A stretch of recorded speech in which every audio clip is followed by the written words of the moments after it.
Hello, everybody. Welcome to Hello. Wednesday Wham. I'm your hostess, Barbara Kjellberg. I've been a professional for over 37 years as an inker, and I've also spent the last almost 7 years writing and coloring as well. I'm the CFO of Silverline, which means I get to count the pennies, and I get to work on a lot of cool projects. And next to me here is Kaz. Go. Hey, I'm Kaz Cassisi Harris, but again, you can call me Kaz, writer at Silverline. I've been in the industry for almost 14 seconds, and I have and still counting. Yeah, and still counting. Yeah, Has it changed? I do have one. I have one published story with Silverline in the Christmas issue, and then soon to be released, hopefully, Silverline Team Up Volume 2 with Tempest and Miss Fury. So that should be good. And then there's another project that I'm working on that, again, I want to say it so bad. And when the time comes, I will, but I can't right now. So that's me in a nutshell. Next is this guy. Hey, everybody. John Medic, creator of Sniper and Rook, creator of Ripper. Hopefully get a new book out this year. And Roland, I saw your message today. I will send you a reply. Hey, Pops. Hi, Pops. Kaz, you going to run the comments for us? I will. Yep. All right. And our, kind of special guest, he's a Silverliner, but I needed his expertise tonight, so I asked him to pop in on the Wednesday Wham. You wanna go ahead and introduce yourself, Tom? Hi, everybody. I also have a book coming out from Silverline at some point in the next year or two. Can't forget. I forget if I have to write it or if somebody else has to draw it. I think it's both. And I'm here to break hearts and hurt people's feelings. That's right. Yeah, I can fully imagine. And I guess that leaves me for last. Yep. I am Rob Davis. I've been a creator in the comic book field about as long, maybe 6 months longer than Barb has, so if you can believe that. And I've done everything drawn. Mostly what I did is pencil. And I've drawn everything from Merlin to Captain Kirk and crew and all kinds of stuff in between. I'm also a publisher with Airship 27 and illustrator and art director. And now I'm also doing some stuff for Silverline.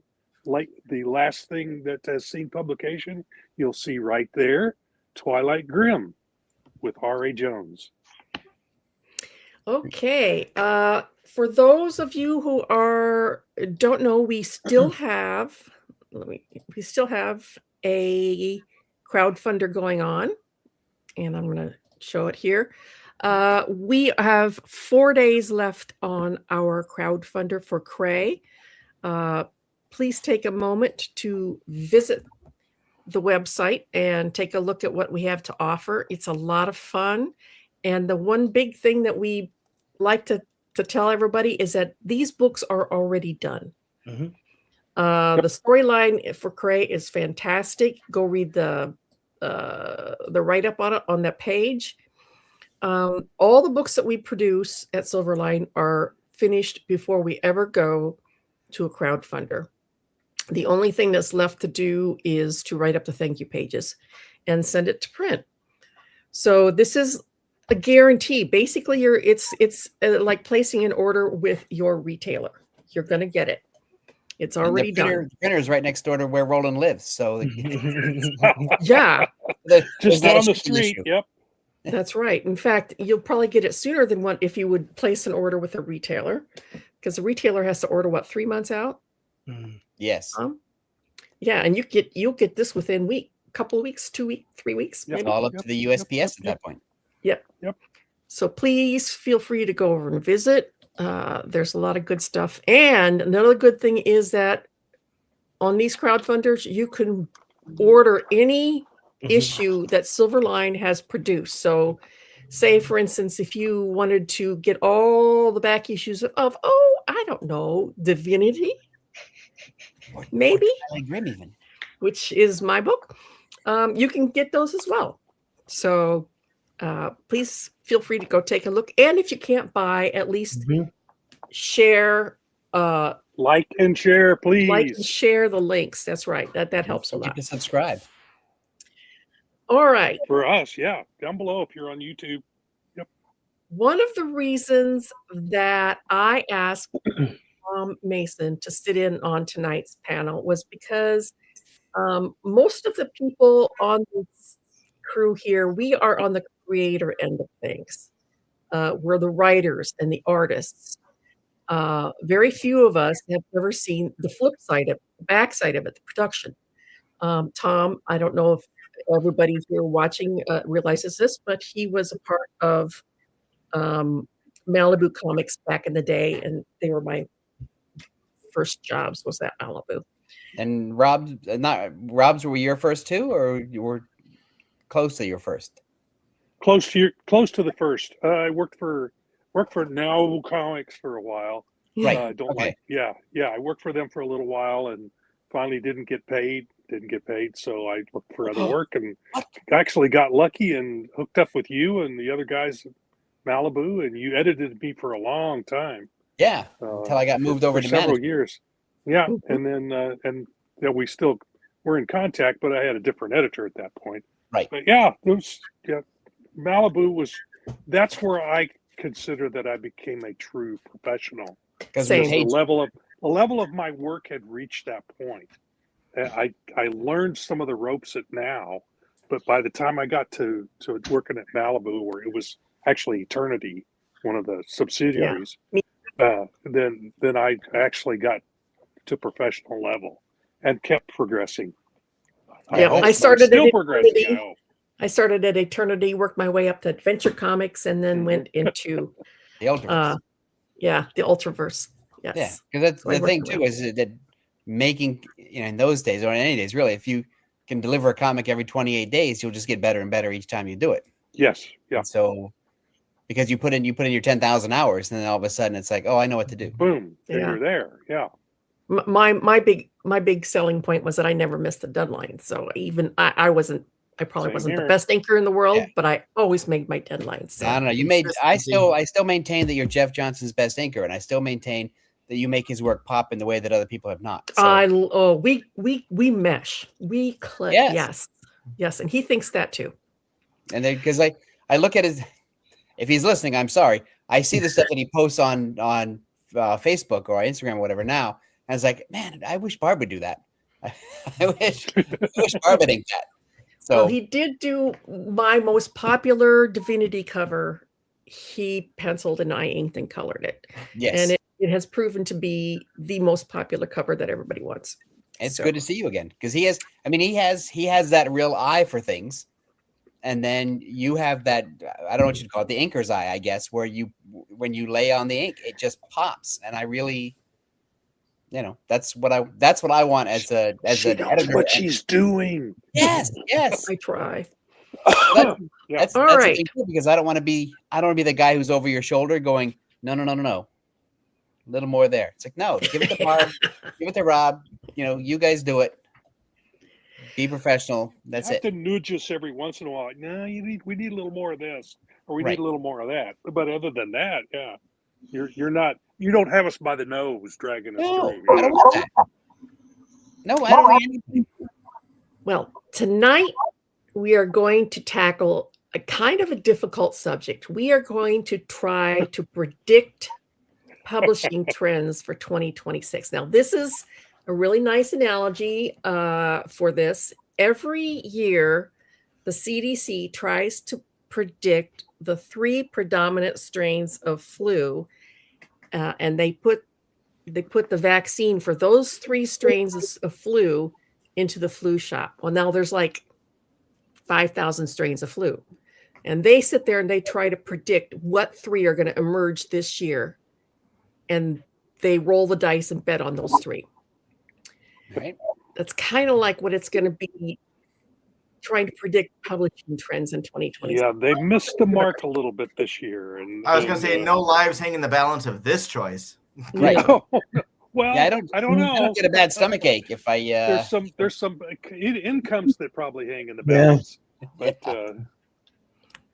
Well, we're going to try to give it our best shot. And I have done some research and done several websites, and this is what everybody is talking about.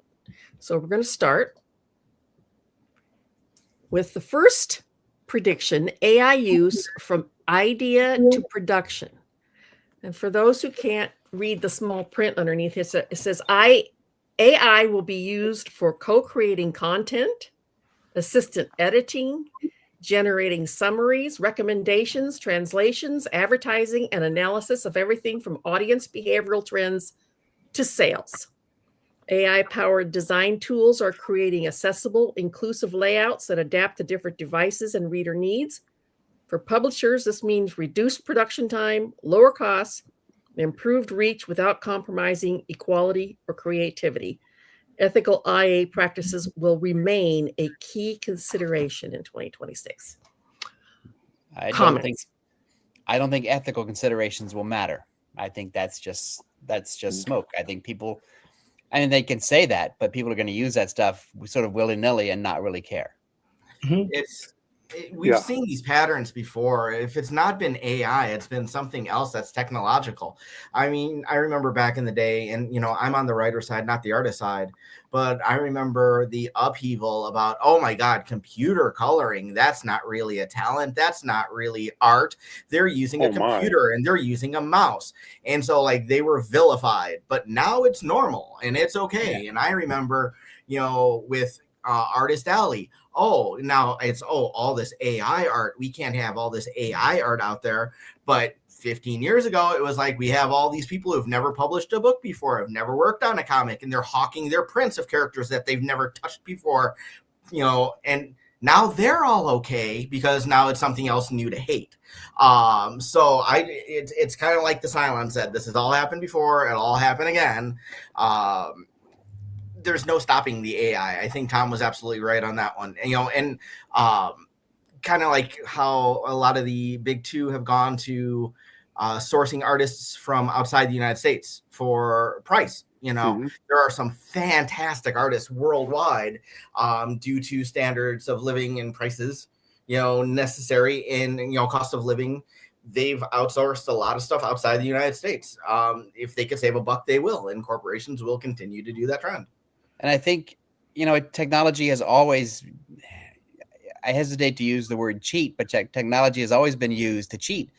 When Disney and Ralph Bakshi made animated films in the 50s and 60s, they were using rotoscoping, which is where you would get humans to do the actions and you would trace them and then turn those into animated cartoons. And so that's a form of technology to cheat the actual drawing. And it just, people have always used that stuff to find shortcuts. And they've also repurposed some of that stuff too, Tom. Yes, they do. There's a bunch of YouTube videos that shows Disney uses the same dance sequence, the exact same dance sequence in 10 different animated cartoons. I know of at least 3 of that, but they've reused stuff like that. And if a publication or publishing company can use something new to save money, they will use it. And the ethical considerations will be there'll be a meeting where somebody will say, hey, should we do this? And somebody with an Excel spreadsheet will say, well, here's how much we'll save if we do that. And then everybody will say, well. And I think you can't help it, right? Things like speed, accessibility, content, all that is incentivized. So it doesn't even matter. Right. Like you were saying, ethics don't matter. The market hungers for speed and content. And now it's accessible to an average person to get an idea out. Yeah. And I think, I think 2 things go along with that. One is that, if a person wants to make their comic book, but they don't have all the skills and they don't have all the money to hire those skills, they will still use those materials. So they're basically lowering the barriers of entry into the market from a business perspective. Yes. And I, just to flip it, thinking about AI, I remember back in the day when I was in high school, when the first all digital, all computer comic was made, it was a big deal, the one from DC, the Batman Digital Justice. It was a hardcover, it was pricey, and it was lauded as the next big thing because it was made with computers, all the artwork on computers. And now AI is evil. And think about okay. Go ahead. I think about it. Things that are praised are the hustle.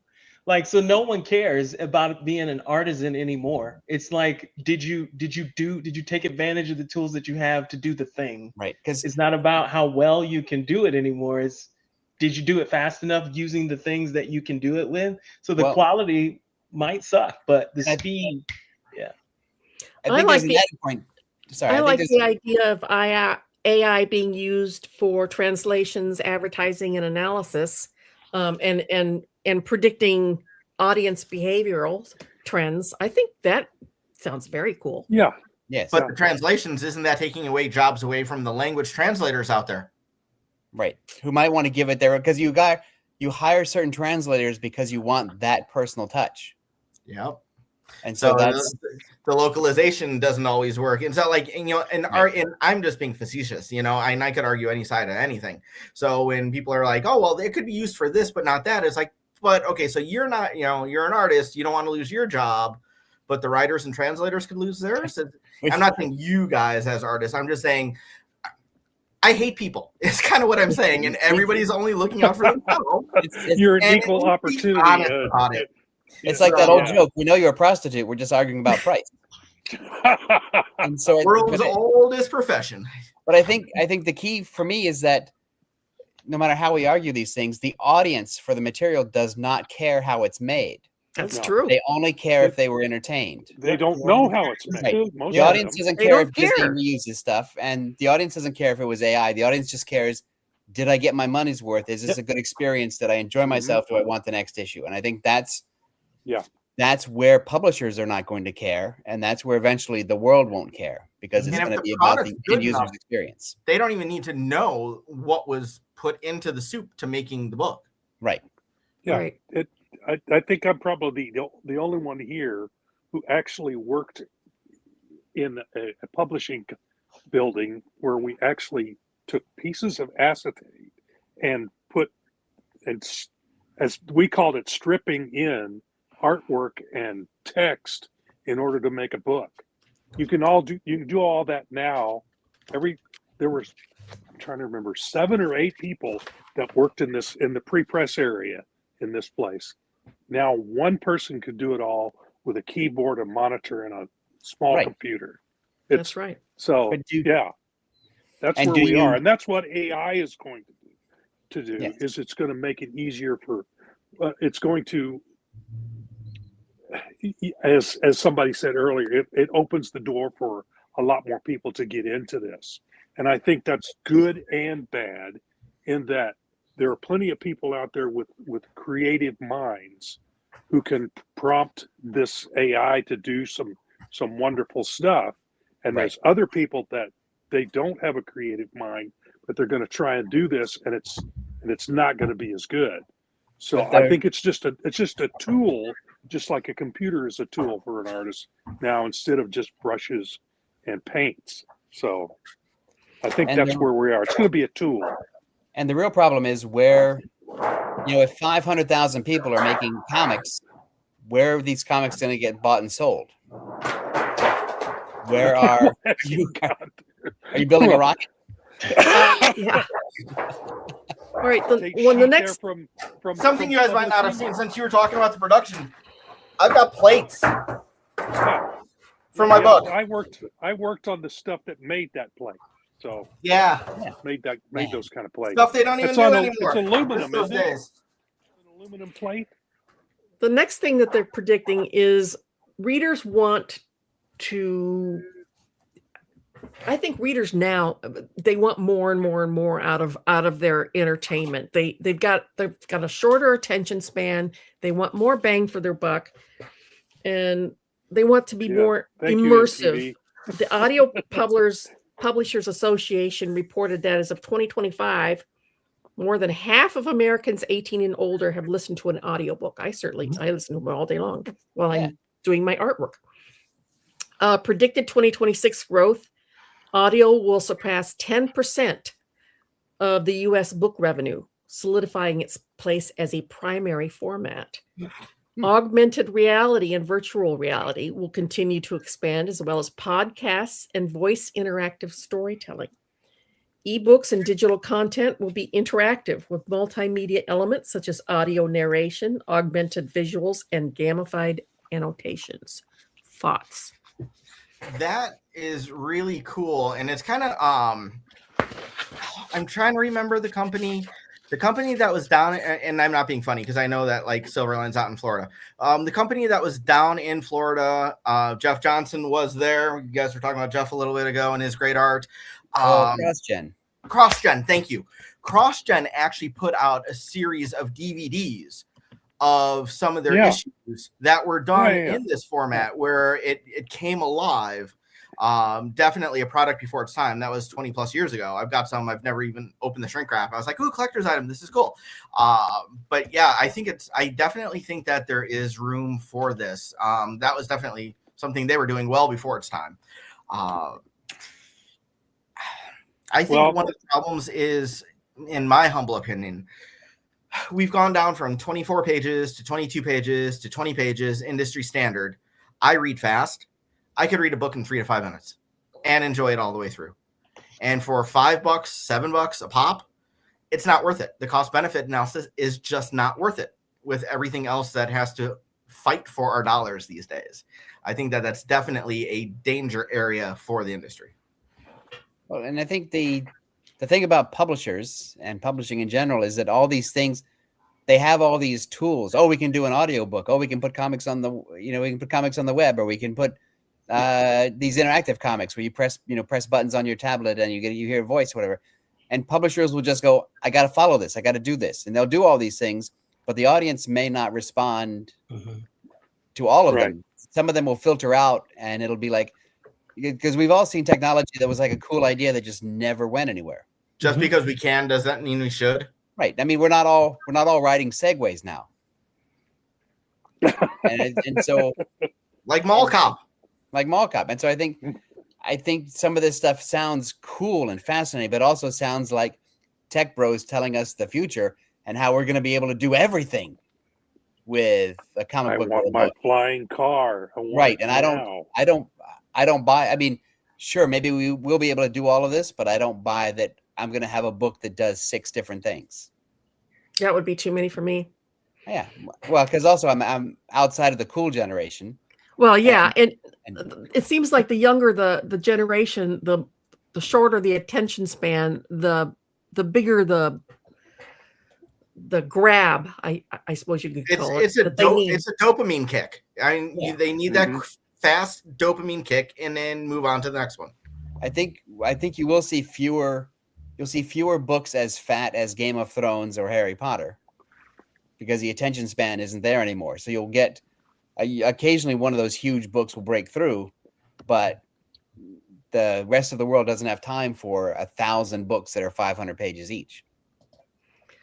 Another thing that's came up fast in the last couple of years, but is really blowing up, is the genre melding and hybridity.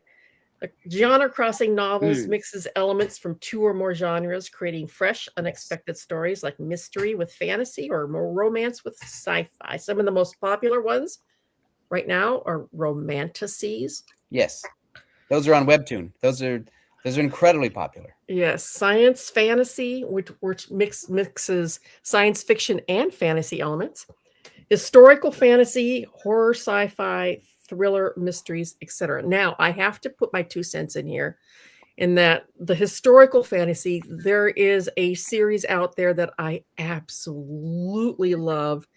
It's from Naomi Novik. It's the Temeraire series. The first book is called His Majesty's Dragon, and it's historical retelling of the Napoleonic Wars if both sides had access to dragons. Isn't that great? It is fantastic. That's a great idea.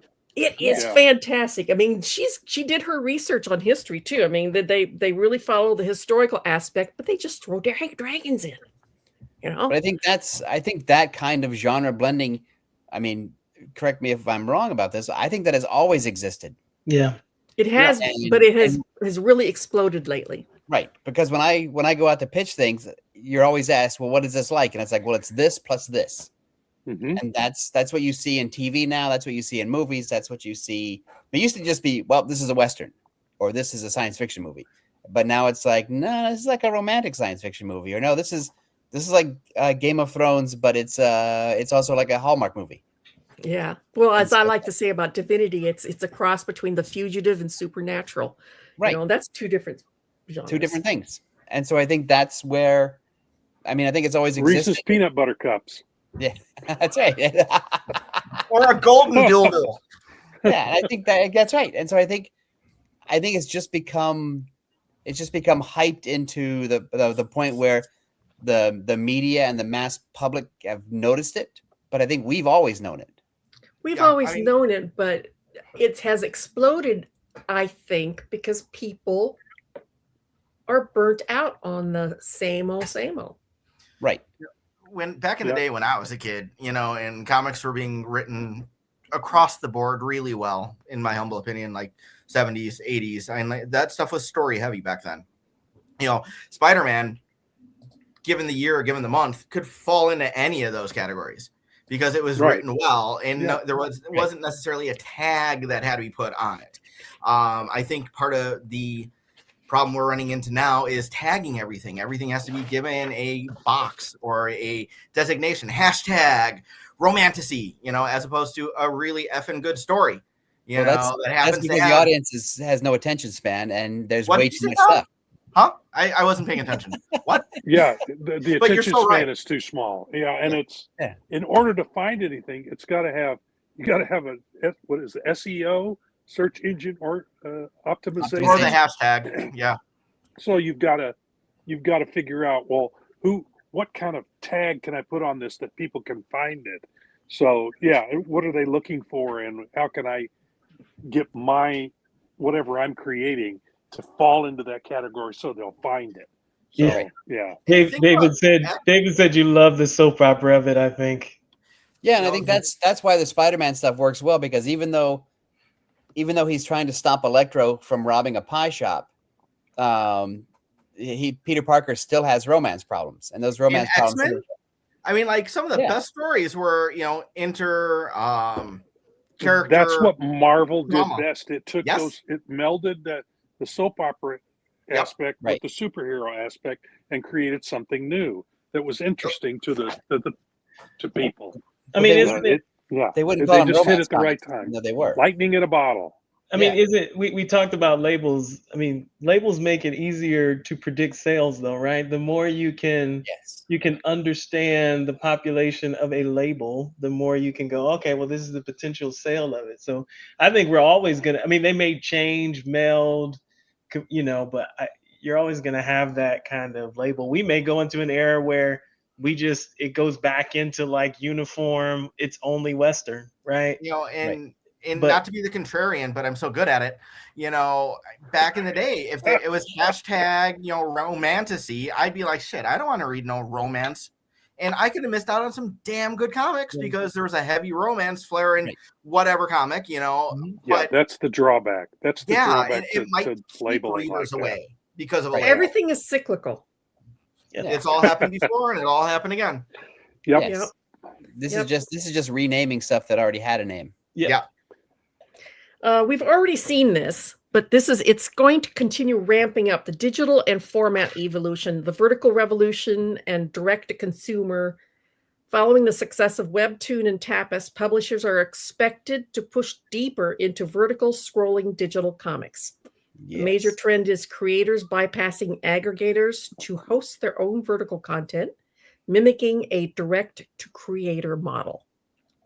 Tom? Yeah, I think that's correct. And that's a way to, one of the drawbacks for a lot of people is the publishing part. Yeah.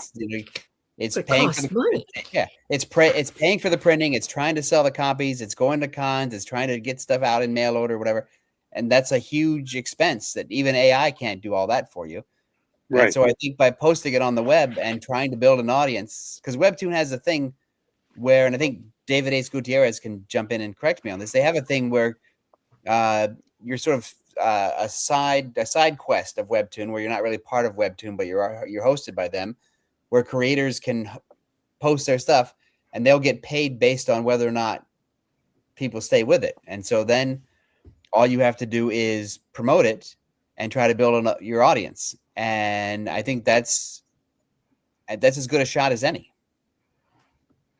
One Cass? of the things, like reading that about publishers are expected to push deeper into vertical scrolling digital comics, and I'm going to use a phrase because it's a phrase, but I'm not using it in a derogatory way at all.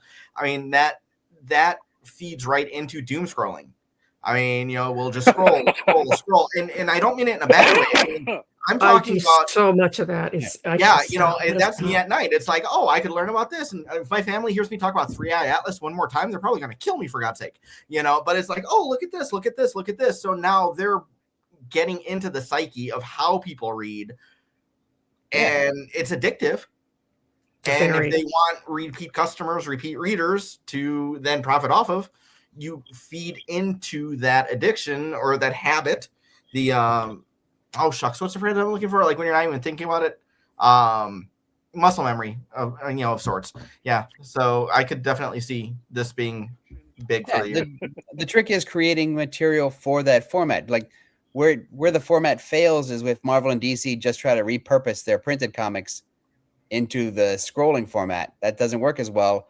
What DC did recently was they had a Batman Wayne Family Adventures or something like that, where it was done with some of their regular writers, but the webtoon artists were doing the artwork, and that worked really well because it tapped into the webtoon audience in the format that the webtoon audience was used to. And Marvel is getting ready to do that with some of their Disney and Star Wars stuff because they just struck a big deal with webtoon to create webtoon only content. That's cool. I didn't know that. Yeah, so I think that's where it's no longer, because it used to be when new technology like this would come across, the big publishers would just try to repurpose their existing material and not do anything new. And so I think now they're realizing, oh, I've got to draw for the phone. And that's what they're doing. Splash pages do not translate, like double page spreads do not translate well. No. Yeah. That's another silo for artists to work in. Right. And I think that's, if I was starting out as an artist, I would never try to break in to something like that. I would either try to self-publish or get my stuff on a scrolling format like Webtoon and try to build an audience and try to build a name. Do you foresee the demise of the physical printed book? For which part of the industry? Comics. And which part of comics? Yeah. Not the collectors. So if you ignore like pure collectors and just say someone consuming it for enjoyment. I think for now, for the time being anyway, like Marvel and DC are still doing well. They still make money. I know that every time they publish something that the internet doesn't like, the doomsayers come out and say, "Oh, comics are over. I'm out." Mm-hmm. But Marvel and DC still make money. I think what's going to get affected are the indie publishers who can't get distribution anymore because Diamond's out and nobody else will take them. And that's going to move most of the creators over to finding an alternative way, either an alternative distribution method or move towards digital. I have a prediction on that coming up. Oh, excellent. Yeah. All right. Nice segue. Manga style digests compacts. Following the success of the Absolute line and manga sized paperbacks, 2026 will see an increase in compact digest size print formats designed to fit easily on shelves. Only as reprints. Only as reprints. Yeah, not as original material because it costs too much. There's one. Which one is that? Oh, Along Halloween. I was going to run upstairs because my kiddo wanted to go to the bookstore at like New Year's, and I picked up Batman Hush, the same thing. Barnes & Noble had like tons of them, and Tom was absolutely right, all reprints. Yeah, because what is that, about half? Because the production work has already been paid for. Yeah. So you don't see this as a form of new publishing. You see this as only reprints. Yes, because it's too expensive for any publisher to just say, I want, because if you do, like the Long Halloween has already existed in like 4 formats, hardcover, trade paperback, 2nd, 3rd, 4th printings. And this is just repurposing to a smaller format. So DC's already made its money back and already paid the creators their the page rate at the beginning. So now it's just a royalty based thing and printing costs. Otherwise, no publisher, cheaper. Nope. Yeah. Cause you're earning money on the same book. You've paid for the book once, and now you're earning out 5 or 6 different times. And the only cost is any adaptation and, like you said, royalties. And the royalties are only paid on monies that are made. Right. And royalties are not going to be the equivalent of the original page rate. So it's going to be, no publisher can afford to do a 300-page original graphic novel, but a 300-page reprint collection, that's easy. That's easy to do, and it's easy money. It's just pulled off the shelf. Yeah. Live selling and direct to consumer. The direct to consumer live selling model, similar to home shopping networks, is expected to become a primary non-traditional sales channel for specialized collectibles and key issues. In 2026, the comics industry is expected to heavily utilize Whatnot for collector-focused live auctions, TikTok Shop for reaching younger demographics, and Amazon Live for broader brand-focused storytelling. So if you have the product that can work for that format, yes, but that doesn't mean everything can do that. Because as we know, you can't just say, oh, I'll set up at a convention and I'll sell my one comic, because the audience at that convention may tune you out. So if you have to have the product that audience wants. And usually what happens is, like the home shop, when we dealt with the Home Shopping Network and QVC 30 years ago, 40 years ago, they were very specific. These are the only things that we will sell in comic book format. So unless you make these very specific things, we will not consider them. And so that's, you're making your comic to that market. You're not making a comic that you want to make necessarily, and then hoping that they take it on. But anybody could do a TikTok shop, can't they? Yes. Youngblood has been getting released through Whatnot, and Rob Liefeld's been doing some amazing stuff on his Whatnot channel, and it's been very, very successful for him. That's one of them I've seen. And he's got two things going for him that a lot of people don't. One is he's really personal and camera friendly, and two is that he has an existing product that's been around for 30 years, and he has the image name recognition behind him, and so, or at least not specifically now, but in his brand. And so I think that's not something that everybody has. Right. So because we've all seen creators who are not nearly as personable as Rob. Right. And because Rob is infectious, he makes you want. He's like Brian Polito. Brian Polito is very good. Very passionate. It's exactly like. I was agreeing with you, Tom, that, the right people, the right product, the right name. It's got to be that perfect storm. I couldn't get on there and make $500,000 in a night with Sniper. Good God, neither could I. No, but because I'm such a whore that that's how you really feel, Tom. I asked about this.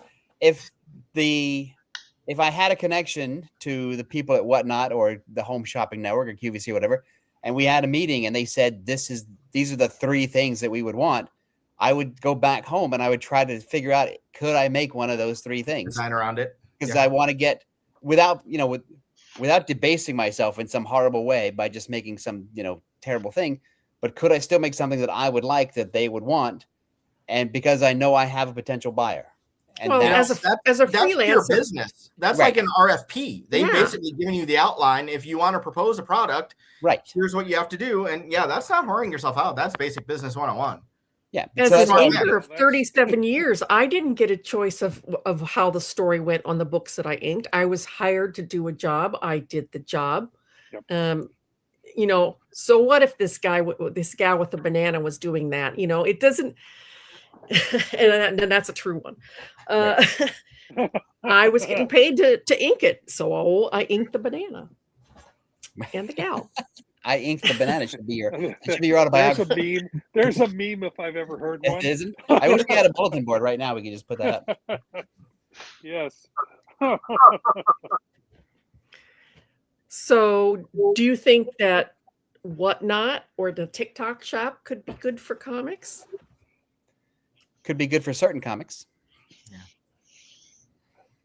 I mean, I would have to figure out, like, if I was an independent comic book person and I made my one comic and I wanted to take it out, like in a way like Jeff Smith did with Bone or Dave Sim did with Cerebus, or some, that I was going to have a continuing comic book that went on and on, then I would try to figure out how I could get that onto those platforms. and could I make that work? Because the thing is that you don't really know what will work, and you don't really know what will work for your comic. So you want to sort of consider, as you're doing stuff, you want to sort of consider, is that right for me? Could I work in that format? Would that sell? What would be my return? And try to figure out if you can make a publishing plan based on that would make you happy. Here we're going to hit the big distribution restructuring one. This is where Following, everything starts. yeah, That's probably the biggest thing right now. this is the biggest one. Following disruptions and bankruptcy fears, the distribution market is undergoing a shakeup, with publishers diversifying away from single source distributors. The market is expected to see further consolidation as weaker vendors fade, while hybrid buying, mixing physical, digital, and direct-to-consumer purchases, becomes the norm. Shift in formats. While single-issue pamphlets have historically dominated, the industry is increasingly leaning into graphic novels, YA, and digital, with webcomics showing strong growth.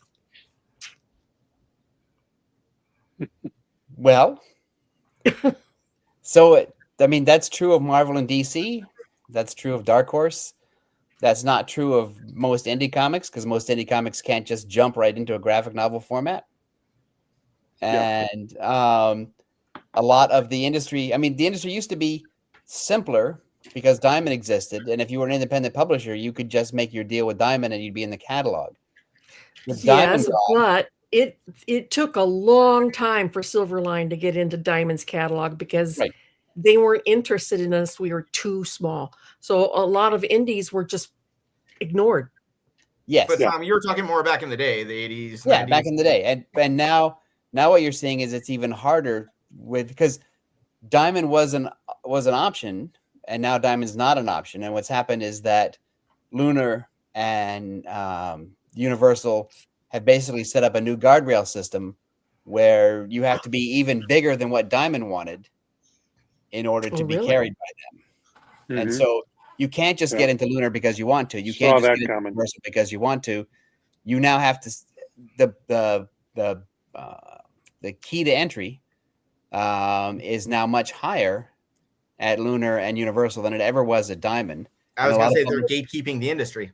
Right. And so now if you're an independent publisher, if you're Marvel and DC, you're doing fine. If you're an independent publisher, you're not getting distribution. So what are you going to do? Well, the one thing that you say here is that there's going to be a trend to diversify away from single source distributors. So then now we have distributors like Filbo or Comixology and other places that we can go. But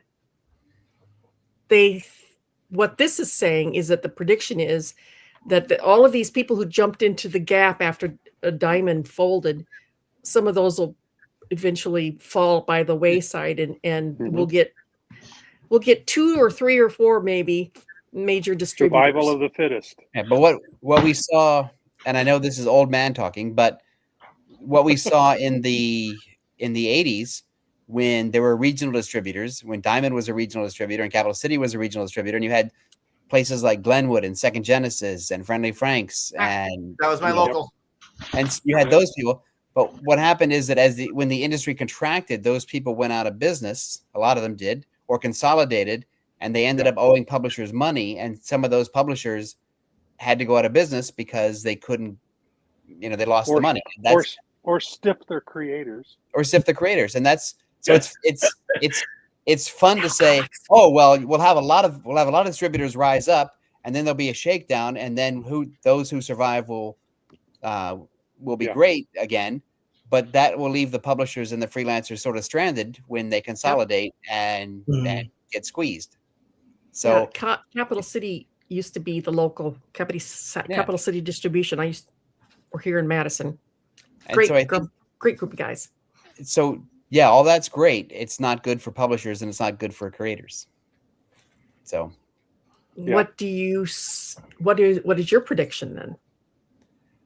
I predict that comic books will be I think that the corporate comic book industry will be fine because they still have massive distribution, not just through Universal and through Lunar, but through has it published PW, PRG, the Penguin Random, PRH, Penguin Random House, Yeah. and there's one other.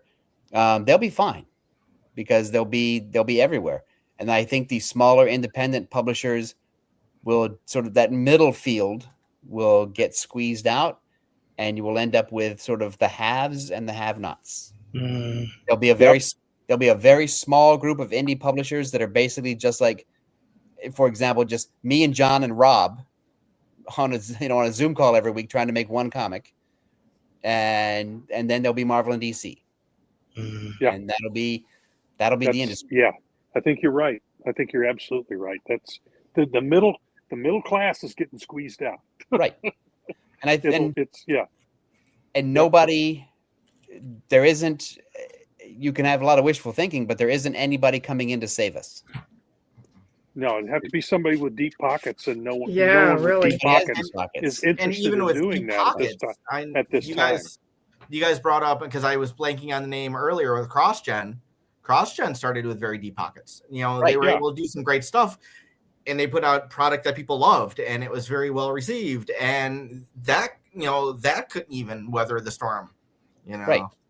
Because the thing is that to start, I did the math for a client a couple years ago, and you basically, if you're doing if you launch a sort of a middle class comic book company, and it's 4 titles a month, you lose $1 million a year for 4 years. So it's $4 million of losses that you have to accept before you even have a chance of making money. Wow. That doesn't surprise me at all. So do you suggest pivoting to digital? Well, where am I in my career? What are my choices at whatever age I'm going to be at when we theoretically do this? I don't know. I mean, if I'm young, I start at digital. Yeah. I build my audience, and I hope that, so if my goal is I want to write or draw Batman, then my goal is to put something online to build my audience so that Marvel and DC pay attention to me, so that I can do my indie comics while occasionally writing a Batman arc for DC.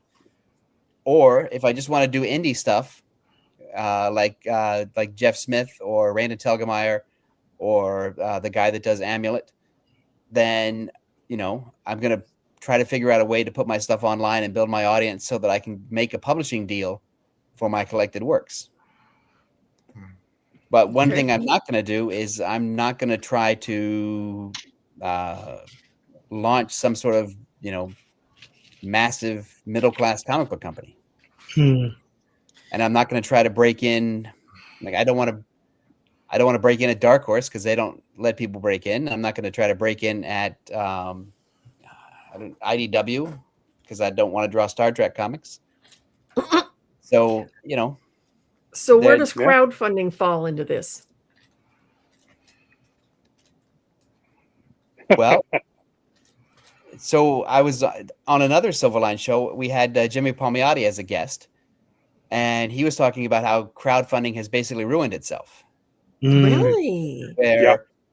Where what used to be like us putting comics on crowdfunders and doing very well, that crowdfunding is been taken over by the corporate comics and or using big names, or big names, and it's become another sort of, well, I've already got a big name, so my crowdfunding will make me bigger. Crowdfunding isn't generally a place where you go to find the grassroots creator anymore. Yeah, because so they had to stick their fingers in our pie. Well, and, because there's only X amount of money, and if that X amount of money is eaten up by corporate crowdfunders and sort of the middle tier to higher tier creator crowdfunders, then there's not, it's not an ever expanding pie. So there's just a little bit of money left over to find the new things. Trickle down. Yep. Right. And I like going to Kickstarter to find the weird thing that is not going to be published by Marvel or DC, but there are not a lot of me out there. Yeah, I hear you. So YA and young, if for those out there who don't know what YA is, I'm sure everybody does. Young adult and demographic growth. The audience for young adult graphic novels is expanding, with age-up readers continuing to flock to the medium. Yes. Anybody who ever read Harry Potter, which I did, and I was an adult, so I didn't age up with it, but that was written. The first book was written for age appropriate for when the kids entered school, and every book that she put out aged up the books and the children at the same time. My daughter was just the right age for that. Right. So She by the aged time right into it. So by the time you read the last book, which is hell of a lot darker than the first one, it's all about good and evil and people die and stuff like that. Right. You have aged into the story. Yes. So, So the difficulty for this is, so Marvel and DC comics, they come out every Wednesday, and the young adult graphic novel, like Raina Telgemeier, only publishes a new one every 2 years.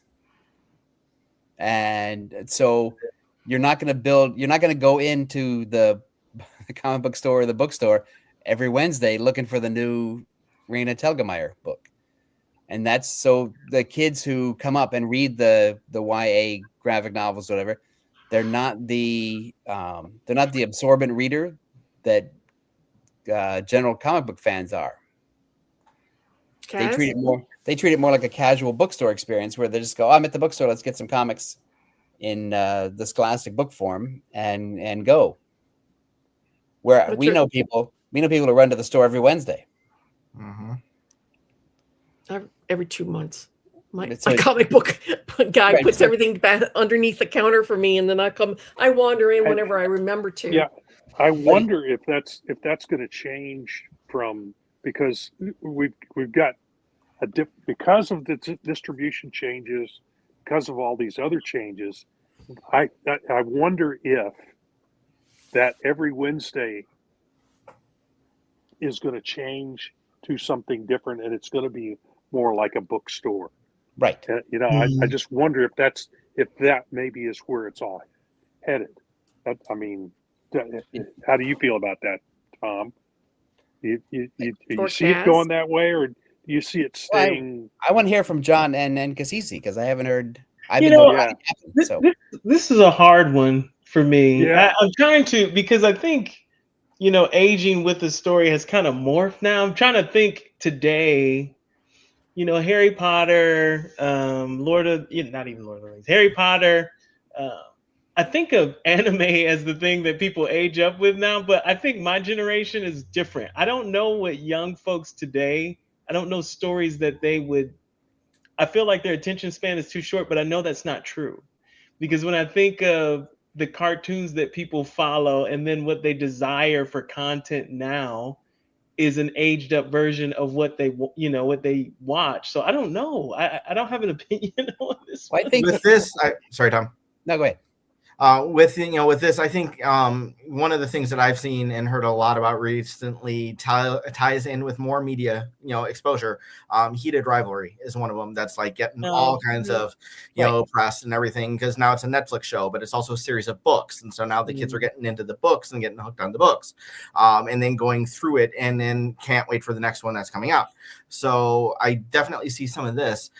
The question that was asked about like Wednesdays, is that going to change? I don't think that it could change as much as possibly thought at face value, because that Wednesday, that's the consistency. And if comics are going to continue to be serialized stories over decades, like keep the series going and going and going, even if you reboot, that consistent release is going to be necessary for, at least not to backslide, because growth isn't happening. Well, here's to kind of tie it in with media. Soap operas were very popular in the 60s, 70s, 80s, Yes. and kind of into the 90s. How many are on the air now? Just like two. I don't know. If you ask my mom, yeah. Those were. Yeah, but those also were big take a at look the time. But now they're almost non-existent. But also take a So look at there is who a they were change marketed coming- to that were at there home. is a change away from that serialness, I think. But That constant So I don't know. I would Soap argue- operas were throwing it made for out there. housewives, though, which we don't have anymore because everybody Right. has to work. Exactly. The But I also market's changing. think I don't think it's I don't think it's a change in the format. I think it's a change in the Yeah. number of people that the stories were being delivered to has dwindled. right, and I think the many of the soap opera techniques were adapted into like TV used to be standalone episodes, Right. and now TV shows are serialized the way soap operas used to be. So I Like think those, Lost. yeah, those characteristics just morphed into nighttime TV and now streaming TV. Yep, streaming Well, TV is what I was gonna say. Yeah.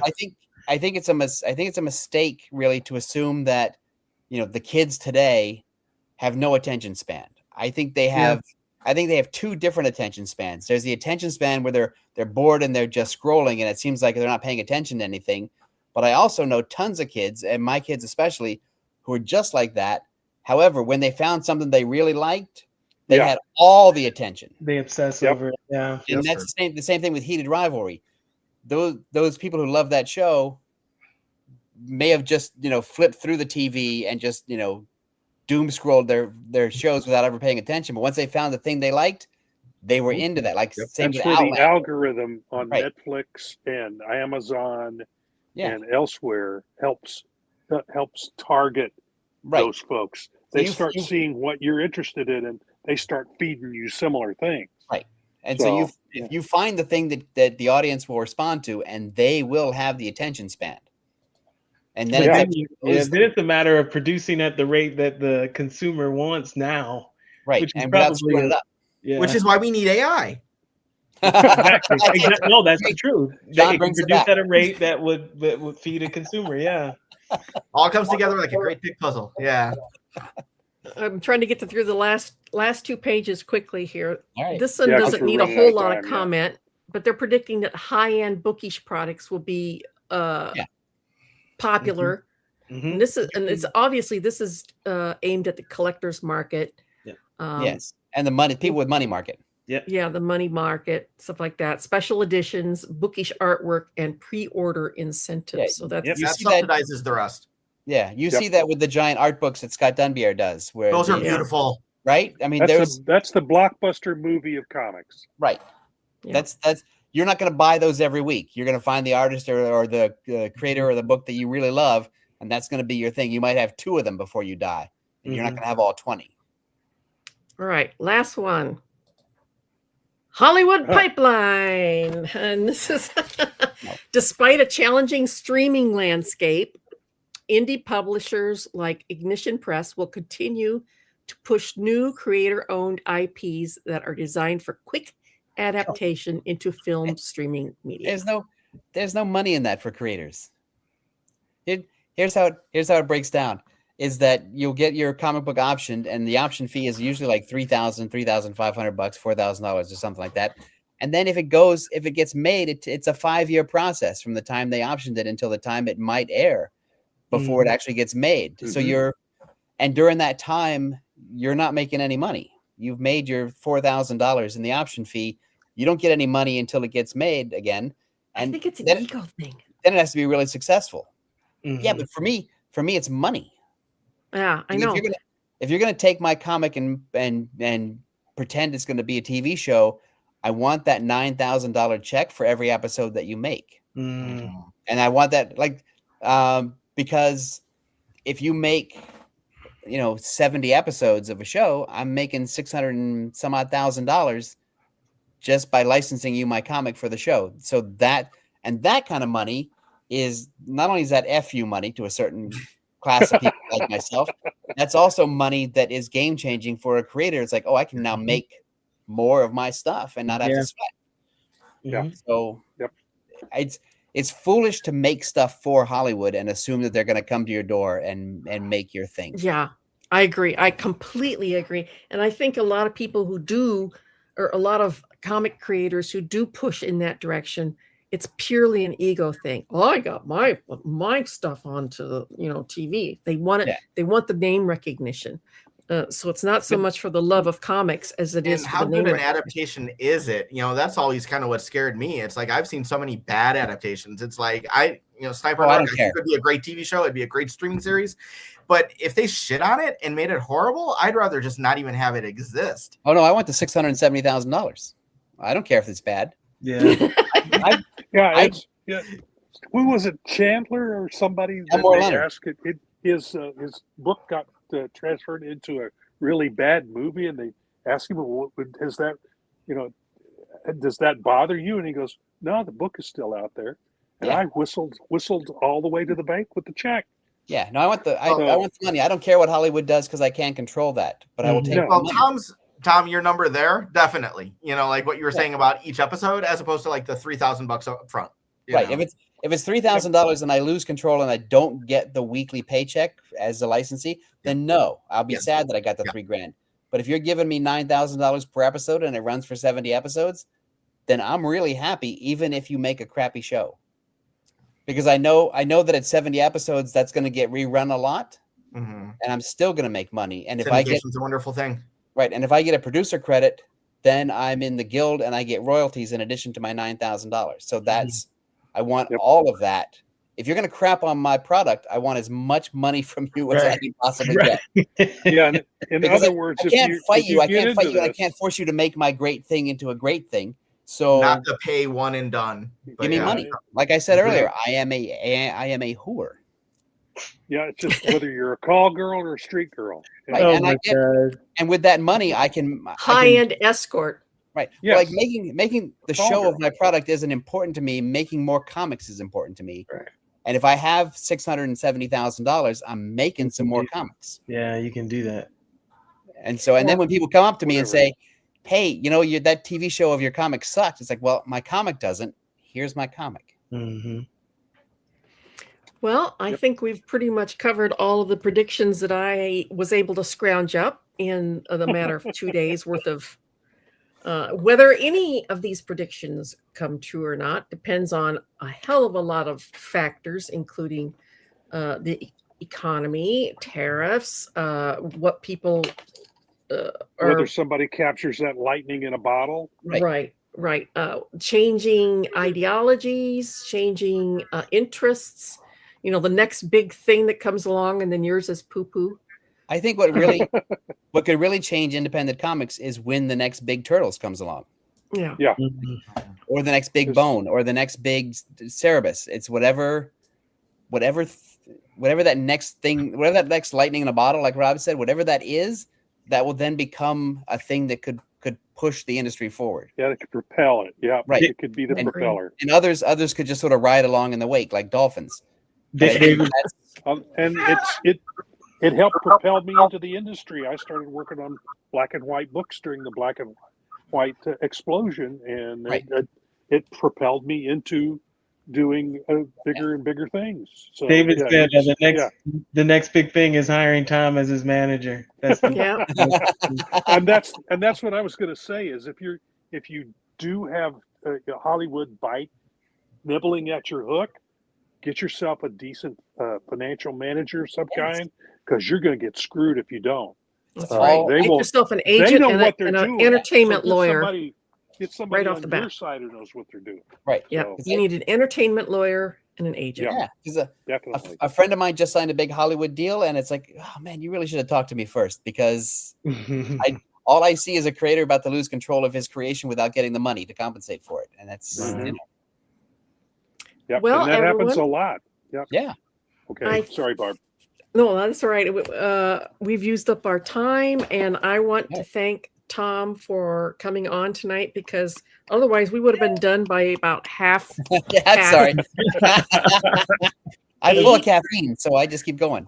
Well, you're the most knowledgeable one on this side of the scene. Like I said when we started, all the rest of us are on the creative side. We don't see a lot of the back end stuff, or we haven't done the research or lived it like you have. So I really appreciate it. I almost lost control of my property to Hollywood, so I'm very specific about what I want and what I need and how I see things. So yeah, you learn through experience, personal experience, and Yes. and sometimes that's the best teacher. It's a harsh teacher, but it's also, probably one of the best. also And I you keep learned your that money finger on the you keep your finger on the pulse of things very well. and money is more important than my ego. Yeah. All right. Once you have money, you can have ego. Right. That's yeah, I right. can be a jerk. I can be a jerk after I have a lot of money. It's hard to be Yeah, a jerk when you yeah. have no money. That's right. Talk to Chevy That's right. Chase. That's does he have money anymore? Yeah, I don't think he's have even no got that idea. now. He's still Right. got the ego, but he doesn't have the money. I think he has cocaine money. I don't think he has real money. There it is. There it is. Thanks for having me on, Barb. Okay. Oh, anytime. Anytime. Well, I started it, so. Oh my god. All right, folks. As we like to say at the end of every Wednesday Wham, Make Make mine mine Silverline. Silverline. Hey, this is Paul Pelletier. Make mine Silverline. Is that okay, Roland?